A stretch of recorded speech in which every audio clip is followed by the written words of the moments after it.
Kia ora, ki kusa te manga. Ko Brisbane te awa, ke Ngāti Pākehā te iwi. Ko Tim Cook te rangatira, ko Stephen Apatināho. And with me today are some colleagues, and we'll be going for 3 hours with a coffee break upstairs. It's the cafe. A few words before I start going there. On the board, some information. I noticed some folks asking about Nearpod, for example, and saying they can't get past where they are. That's right, you can't. That's because the teacher in the class is going to be controlling that in his session after morning tea. But downloading the presentation itself will save time and indeed network space. So we've got 3 hours, we've got a lot to do. There's 2 screens here. Why? Well, one of them, to my left, is what we call the back channel. Think about Twitter and immediate feedback. We've seen this being used in disciplines ranging from creative writing to internal medicine at various institutions. Today's Meet is free. It's a website that'll work on any platform, and it's a nice way to get some dialogue happening. So if you have any comments, any questions, there are about 6 folks monitoring that channel that will give you feedback. We've got technical folks and folks with pedagogical leanings and so on. So mobility, that's what we're here to talk about today. And the main reason we're focusing on it because it's here and now stuff. In fact, as we can see here from Standing Organ Research, they predict next year that there'll be more mobile devices accessing the internet than other devices, and I mean notebooks and desktops, and I think that's a significant change. We also know that IDC are predicting that by 2017 they're in purple as opposed to green for desktops and blue for notebooks. There'll be more tablet devices shipping than any other device, and smartphones. So it's a significant movement when we're talking about the IT industry. I'm going to show you some Aussie figures here that I think are still highly relevant. The ACMA in Australia predicts that mobile traffic, 4G and 3G, so mobile traffic is going to increase remarkably by 265% by 2017. They also predict that that will bring the Australian economy at least 33 billion worth of revenue, which is about 2% of Australian GDP, so an interesting prediction on how that will go. And it's interesting to note when you look at mobile devices and what folks are doing with mobile devices, it's all about the app experience. We heard from Flurry Analytics earlier this year that the mobile web accounts is the green aspect here in 2013-14 and apps the blue. So when folks are using mobile devices, it's no longer just web browsers they're using, be it on any platform, it's actually apps. So the whole app economy is another area that's hugely important. So there are apps for just about anything when we're talking about the business world, and we'll be hearing from an expert in that area later on when we're looking at the business world. We're here today really to explore opportunities. We don't have all the answers.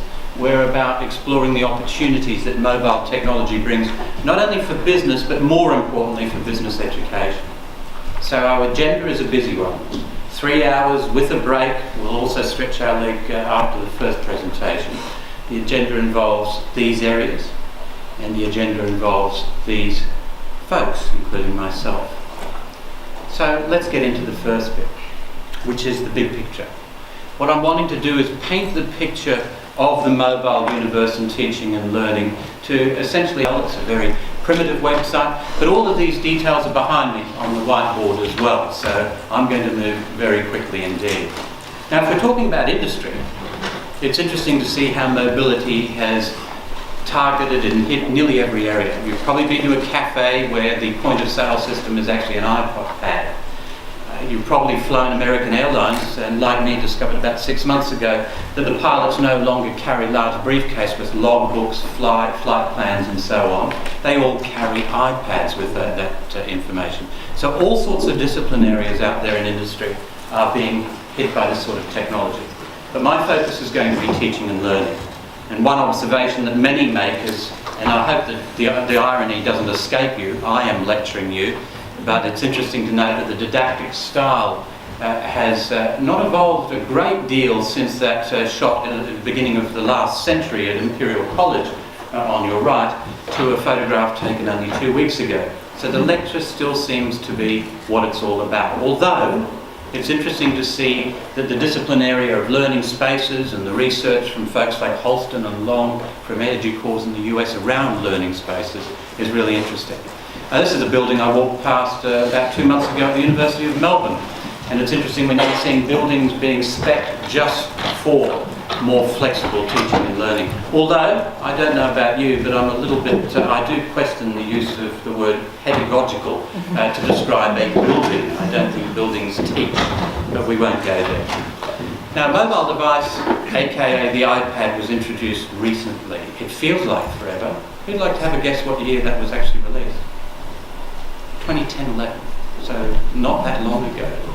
And the first business school to run with it was New Jersey in a course that they did. And I'd just like to hear from them at Rutgers to see what sort of drivers there were to move towards mobile devices. The course is the mini MBA in digital marketing. It's a course designed to prepare executives for a career in digital marketing. We decided to incorporate the use of the iPad to give students an example of the latest technology. We developed our own iPad app for Rutgers specifically for the course. The purpose of incorporating the iPad is really threefold. It's first to familiarize the students with the device because they're to understand the customer experience. Since they are going to be professionals in digital marketing, it's important that they understand what the device is and how people consume information. Secondly, we're integrating it into the delivery so students will use the iPad to actually read the course materials and to be able to keep it. And third, it's a way to communicate and stay in touch. So the three areas that I think are really important, and indeed the research supports, are collaborative tools, collaboration, professional relevance, so some relevance in their marketing course particularly, and content. It's about accessing content. They've written their own app to access that sort of content. Now, technology shouldn't drive teaching, and certainly that's an observation from Professor Diane Laurillard, past Pro-Vice Chancellor from Open University. In her recent text, she points out that if we put technology first, learning is going to come second. That's not to say, however, that new technologies open the door to experimentation. Many argue that a good teacher is a good teacher with a piece of chalk and would remain so without the technology. It's about enhancing the teaching and learning. It's about blended learning. It's not about online learning replacing face-to-face teaching. And certainly that was an observation from your colleague Murphy from QUT Business School when he reviewed the literature early on in 2011 to look at where things were going with mobile learning. So he reviewed the literature of the main players in mobile learning, like Sharples in the UK, and tried to identify the common themes that mobile learning actually brought to play. And it was quite easy to do so, very similar to what Rutgers were talking about. It was about personalisation, it was about collaboration, and it was about informalisation. And interestingly, these are three aspects that were also identified in the EU report on the future of learning in 2011. So we've seen these three themes come up again and again. So the moral of this story is it's all about teaching and learning, it's all about pedagogy. And certainly, when at this very university, Professor John Hattie, now at the Grad School of Education at Melbourne University, when he released this text, Visible Learning. And it was a meta-analysis of student achievement, looking at the variables that were there, and a number of variables were identified. It was all about pedagogy. It was about moving away from just didactic teaching to what he calls deliberate activity, deliberate learning. And we'll look more at that in a moment. It's impossible to predict where educational technology is going, but there are certainly groups like the New Media Consortium out of Texas who for over a decade have been looking at higher education, educational technology. They've been looking at New Zealand and Australia for the past 5 years. The Aussie report last year was an interesting one. Now they call it the Horizon Report because they look at what the horizon is likely to bring after reviewing literature. It uses a Delphi research methodology, so about 42 folks, including Deputy Vice Chancellors, academic from various institutions, got together, reviewed the literature and predict what's on the horizon. Last year, this stuff was on the horizon. So MOOCs, we've all heard of, massively online open courses. Mobile learning was there, it had been for 3 years. But learning analytics is one that seems to come out quite a lot, and of course social media. May 24th, this year's report was released. Let's see what was on the horizon 1 year out in that report. There's one variable that's gone, one element that's gone. So if I go back, you can see what it is. It was actually that mobile learning. Flipped classroom, bit of buzzword. We hear some of these teaching buzzwords: active learning, flipped classroom, deliberate learning.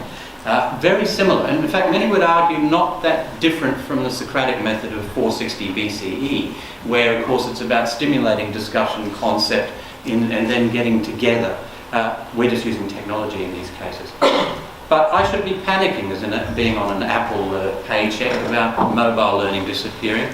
But when I thought about it, and indeed saw some of the literature, including Charles Sturt University's work on their M-Learning project at the end of 2012, it became obvious to me that it was because mobile learning and mobility is here and now. It's not an add-on, it's not something that is in the future, it's here now. So I'd really like to focus on here and now in business schools. This is a snapshot of some of the business schools internationally who are delving into mobile learning. And you'll note that IESE in Spain and Wharton and folks like the Sloan Business School at MIT, in other words, folks in the top 10 MBA courses according to Financial Times reviews last year, and Stanford, so there's 4 out of the 10, have given all of their, certainly their MBA students iPads, and in many cases undergraduates as well. But that's not to say, and there's an interesting debate from Michael Porter at Harvard you may have read in the New York Times last week. Incidentally, you'll find it linked again to that URL, Stephen Business. He claims that too often we see people thinking that technology is the strategy when it comes to teaching and learning. No, it's not. What are students doing? I think it's important to just look at what students are doing, and the largest report would be the ECAR study in the US. So we're talking about a sample group of n equals 113,000 undergraduates, indeed first year students from over 200 institutions. In red is 2012 figures, 2012 figures, in green 2013. First thing